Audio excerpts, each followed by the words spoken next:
नमस्कार, मैं हूं रवि और आप हैं लिकिंग गुरु पेज के साथ। और कोरोना महामारी इस तरह से इस वक्त इतनी ज़्यादा बढ़ती नज़र आ रही है, जब विकट परिस्थिति हो रही है तब सरकारों ने, अलग अलग राज्य की सरकारों ने अलग अलग समय पर लॉकडाउन जैसी स्थिति लाकर खड़ी कर दी है।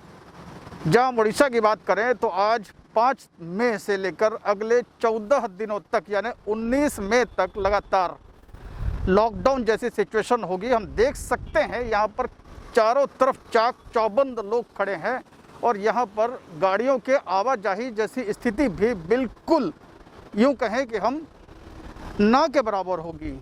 फिर भी जो गाड़ियाँ दिख रही हैं, फिर भी जो लोग हमें दिख पा रहे हैं, वो लोग वो हैं जो सरकारों के द्वारा जिन्हें छूट दी गई है या मान्यताएं दी गई हैं कि वो अपने काम को कर पाएंगे। ऐसी स्थिति में हम सबसे पहले आपको बता दें कि इन लॉकडाउन के दरमियान आपको किन किन चीज़ों के लिए छूट मिली हुई है। तो सबसे पहले, यदि आप वैक्सीन नहीं लिए हैं, ऐसी स्थिति में आपको उड़ीसा की सरकार वैक्सीन दे सकती है, लेकिन शर्त है कि सरकार के पास वैक्सीन उपलब्ध हो। नंबर 2 में सबसे महत्वपूर्ण बात जो मैं कह पाता हूँ यदि आपसे, तो वो ये है कि सरकार ये कहती है आप सुबह 6 बजे से लेकर के दोपहर के 12 बजे तक अपने आसपास, जो कि आपके घर से 500 मीटर की दूरी पर हो, वहाँ पर आप अपने बाजार हाट कर सकते हैं। नंबर 3 में जो सबसे महत्वपूर्ण बात वो है कि यदि आप किसी होटल्स या ढाबा के खाने के शौकीन हैं तो वहाँ पर आप जाकर कुछ खा नहीं सकते हैं, बल्कि टेक अवे जैसी व्यवस्था के लिए छूट दी गई है। वहीं पर मैं आपसे कहूँ कि इसके बाद यदि कोई ऐसी व्यवस्था जो आपको बाहर से कुछ मांग कर या ला करके खाने वाली व्यवस्थाएं समझ में आती हैं, तो ऐसी स्थिति में हर वो चीज़ जो आप ला सकते हैं बाज़ार से, इसके लिए होम डिलीवरी की व्यवस्था बिल्कुल रखी गई है। लॉकडाउन के दरमियान ये बंद नहीं है। इसी के साथ वो सारी चीज़ें बंद हैं, जैसे हॉस्पिटल्स को छोड़ दें। यदि आप क्या खुला है, मैं फिर से एक बार और आपको बता दूं, तो यदि हॉस्पिटल्स की बात करें, लैब की बात करें, इस तरह की चीज़ें जहां पर अति आवश्यक चीज़ों की आवश्यकता पड़ती हो, तो वो सारी चीज़ें खुली हुई हैं। इसी के साथ स्कूल बंद है, बाज़ार बंद है। ऐसी वो सारी चीज़ें जहाँ पर भीड़ होती हैं, उन सारी चीज़ों को बंद रखा गया है। तो ये तो रही लॉकडाउन के दरमियान किन किन चीज़ों को बंद रखा गया और किन किन चीज़ों को आपके सम्मुख आने के लिए छूट दी गई है। जैसे आप यदि चाहें तो अखबार पढ़ने के शौकीन हैं तो सुबह 6 बजे से लेकर के 8 बजे तक आपको अखबार आपके घर पर मिल सकता है। इसी तरह से दोपहर में 12 बजे तक यदि बैंक या ATMs के लोग हैं, ATM आप 24 घंटे के लिए उपलब्ध है, ऑल टाइम मनी जैसा उसका नाम ही है। बैंकों में कम से कम 50% लोगों को लेकर के ही बैंकों को चलाए जाने के लिए RBI ने भी गाइडलाइंस जारी कर दी है। तो कुल मिलाकर हम ये कहें कि संक्रमण को रोकने के लिए सरकारों ने जहां जितनी व्यवस्थाएं हो सकी है, कम से कम मूवमेंट के लिए वो सारी व्यवस्थाएं सरकार ने करी हुई हैं। तो ये तो रही बात लॉकडाउन की। लॉकडाउन से ठीक एक दिन पहले किस किस तरह की व्यवस्थाएं थी और किस किस तरह की व्यवस्थाओं के लिए लोगों का हुजूम बाजार में था, इस पर हम चर्चा करेंगे, लेकिन इस छोटे से ब्रेक के उस पार। ये सायरन की आवाज़ इस बात को आपको जाहिर करती है कि इस दरमियान लॉकडाउन चल रहा है, संक्रमण बढ़ा हुआ है, कोविड की स्थिति संभाले नहीं संभल पा रही है। ऐसी स्थिति में जब सरकार ने, ये बैरिकेड आप देख के समझ पाते होंगे कि सरकार ने लॉकडाउन कर रखा है। ऐसी स्थिति में लॉकडाउन से ठीक एक दिन पहले सरकार को वो सारे रास्ते, मेरे साथ ये बैम्बो आप देख पाते हैं, इसी तरह के बैम्बोस के थ्रू वो सारे रास्ते बंद कर दिए गए जहां पर भीड़ बहुत ज़्यादा आवाजाही करती थी। इसके बाद मैं आपको बता दूं कि एक दिन पहले, ये तो रही सरकार के व्यवस्थाओं की बात हम करें, तो सरकार ने भीड़ को रोकने के लिए कुछ ऐसी व्यवस्था बनाई थी। अब सवाल उठता है कि यदि 15 दिनों तक लगातार मार्केट, बाजार, ये सारी व्यवस्थाओं पर यदि थोड़ी सी अंकुश लगती है। तो ऐसी स्थिति में मैं और मेरे जैसे और लोग जो हैं वो किस तरह की तैयारियां करते हैं। ये रास्ता जो आज बंद है, यदि कल इसी वक्त की बात करूं, यानी बीते वक्त की बात करूं, तो यहाँ पर पुलिस प्रशासन का सबसे अधिक बल तैनात किया गया था, सिर्फ इसलिए क्योंकि लोग अपने घरों से उठकर बाजार में आ गए थे और वो अगले 14 दिनों की तैयारियों में लग गए थे। बाजार का हाल कुछ देखने वाली स्थिति में नहीं था। ऐसा लगता था कि किसी पर्व के पहले या पर्व की तैयारियों के लिए जो व्यवस्थाएं होती हैं, वैसा ही बाजार का हाल था। वो हर व्यक्ति, यदि आप दारू पीने के शौकीन थे तो आप देख पाएंगे कि दारू की दुकानों के सामने कितना बड़ा हुजूम लगा हुआ था। ये वो सड़क जो आज बिल्कुल शांत नजर आ रही है, कल छोटे छोटे बच्चों के साथ भी ये वो पूरा का पूरा सड़क, यहाँ से वहां तक यदि हम देख पाए तो पूरा का पूरा सड़क जो था वो जाम था, सिर्फ इसलिए कि यदि दारू के शौकीन यदि दारू खरीदने के लिए अपनी पूरी ताकत झोंक रहे थे, तो बच्चे भी अपने चॉकलेट और बिस्कुट्स को या उनके लॉलीपॉप्स को अगले 14 दिन के लिए वो भी एकत्रित कर रहे थे अपने माँ बाप के साथ जाकर के। वो लोग जो वास्तव में सजग रहना चाहते हैं, जो 14 दिनों तक घर से बाहर बिल्कुल नहीं निकलना चाहते, वो सारे लोग भी अगले 14 दिनों के लिए इन्हीं रास्तों से होते हुए जो आज बंद है, 14 दिनों की गट्ठर लगा रहे थे घर पर। ये सारी स्थिति आपको मैंने बताई लॉकडाउन के एक दिन पहले की बात। अब मैं लेता हूं एक छोटा सा ब्रेक, और ब्रेक उस पार मैं आपको बताऊंगा कि कैसे इस लॉकडाउन के दरमियान विवाह की स्थिति होती है, और विवाह के दरमियान आपको कितने लोगों की इजाज़त है और कौन इसमें शामिल होता है, और कुछ अजीब गरीब तस्वीरें भी मैं आपको दिखाऊंगा विवाह से रिलेटेड। तो कुल मिला के यदि हम कहें तो ब्रेक के पहले मैंने आपसे देखा था, आपको बताया था कि कैसे लॉकडाउन के एक दिन पहले लोग अपनी तैयारियां कर रहे थे।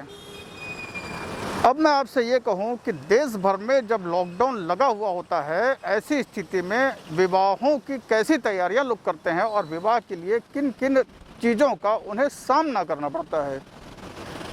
यदि हम देखें तो एक कहानी जब वहाँ से चल के आती है कि एक व्यक्ति इसी संक्रमण से बचने के लिए, जहाँ पर सरकार ने 50 लोगों के विवाह में शामिल होने की इजाज़त दे रखी है, ऐसी स्थिति में भी महज दूल्हा अपनी बहन के साथ स्वयं ही गाड़ी में ड्राइव करके विवाह को जाता है। वो ये कहता है कि संक्रमण कम से कम लोगों को हो, क्यों 50 लोगों को भी लिया जाए।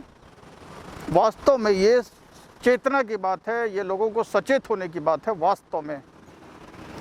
वहीं एक और तस्वीर हमारे सामने आती है, वो ये उसमें ये देखने को मिलता है कि दूल्हा तो होता है, घोड़ी भी होती है, बैंड भी होता है, बाजा भी होती है, लेकिन न घोड़ी के पीछे बारात होती है, न घोड़ी में सवार उस दूल्हे के साथ में घर के लोग होते हैं।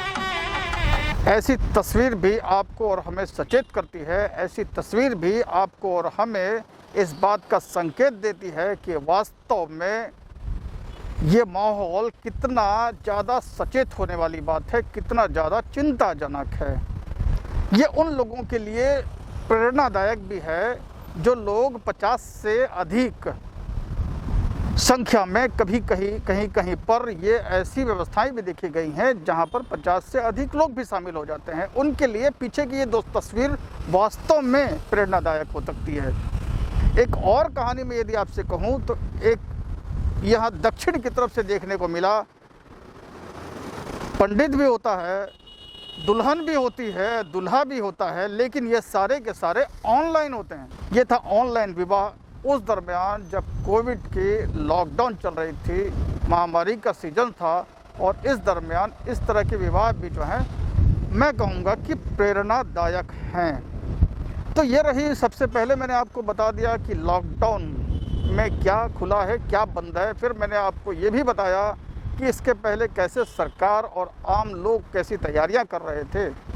इसके बाद मैं आपको ये बता रहा हूँ कि कैसे लॉकडाउन के दरमियान विवाह की व्यवस्थाएं होती हैं, कैसे लोग विवाह भी कर रहे हैं। एक छोटा सा ब्रेक ले लेते हैं और ब्रेक के उस पार हम आपको बताएंगे एक ऐसी कहानी जो लॉकडाउन में आपको एक और नयारा तस्वीर दिखाएगी। लॉकडाउन और लॉकडाउन के बीच में सड़क पर बैठे आप सोचते होंगे आखिरकार मैं कर क्या रहा हूँ। इसी तरह के सड़क के किनारे एक तस्वीर उत्तर प्रदेश से जब आती है तो वो आपके और मेरे दिल को कुछ नया संदेश दे जाती है। संदेश ये होता है कि इसी तरह से सड़क के किनारे कुछ भिखारियों का जमावड़ा लगा हुआ था लॉकडाउन के दरमियान। उसी लॉकडाउन में जब भिखारियों का जमावड़ा लगा हुआ था तब उस तस्वीर के पीछे की एक और तस्वीर थी जो आपको ये बताती है कि कैसे लॉकडाउन के दरमियान प्यार भी हो सकता है। एक कहानी उन 3 परिवार के लोगों की है, सदस्यों की है, जहां पर भाई भाभी और उसकी ननंदिया ने वो लड़की थी। कुछ समय के पश्चात उस लड़की को उसके परिवार के लोगों ने यानी भाई और भाभी ने अपने घर से अलग कर दिया। कुछ व्यवस्था न समझकर वो लड़की उन्हीं सड़क के किनारे बैठे हुए लॉकडाउन के दरमियान भी जो लोग भीख मांगा करते हैं उन्हीं के साथ वो लड़की भी वहां पर बैठ गई। स्थिति कुछ दिनों तक लगातार अनवरत ऐसी ही चलती रही। न परिवार ने उनका कोई सुध लिया, न किसी और ने कोई सुध लिया। आप देखते होंगे जिस तरह से मुंबई में और उड़ीसा में और अलग अलग जगहों पर अलग अलग लोग किस तरह से बार बार लॉकडाउन के दरमियान लोगों को भोजन की व्यवस्थाएं कराते रहते हैं। इसी तरह से एक परिवार ने यह सोचा कि वो लोग जो सड़क के किनारे इस दरमियान बैठे हुए हैं, जो इस वक्त ऐसे हैं जिनको भोजन की व्यवस्था नहीं हो पा रही है, के लिए उन्होंने भोजन की व्यवस्था भी कर दी। और दूसरे दिन से लगातार वो अपने ड्राइवर के साथ में इसी तरह से लोगों के लिए भोजन की व्यवस्था लगातार कराते रहे। वक्त ऐसा आया कि वो बच्ची जो अपने भाई भाभी के द्वारा प्रताड़ित होकर इसी तरह से भीख मांगने वालों के लाइन में बैठी हुई थी, उसे भी लगातार भोजन की व्यवस्था उसी लॉकडाउन के दरमियान मिलता रहा। अनिल वो ड्राइवर जो लगातार हर दिन हर लोगों को इसी तरह से भोजन लाकर लगातार भिखारियों को देता रहा। एक बार उस ड्राइवर को उस लड़की से जो अपने भाई और भाभी से प्रताड़ित थी उसके साथ हो जाता है प्यार और वो अपने परिवार में कहता है कि मैं इससे विवाह करूंगा।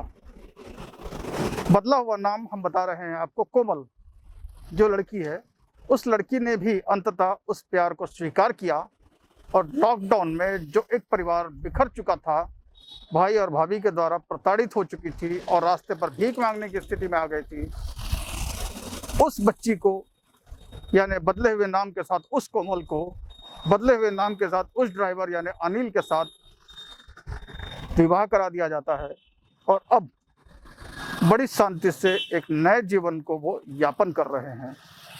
तो लॉकडाउन में यदि किसी को कुछ दिया, यदि किसी के साथ कुछ किया, तो ऐसी व्यवस्थाएं भी हैं कि एक और परिवार भी आपके और हमारे जैसे परिवारों के साथ जुड़ गया। इसी तरह की खबरों को देखने के लिए, इसी तरह की कुछ नई चीज़ों को समझने के लिए आप लगातार हमारे साथ जुड़े रहें। Thank you.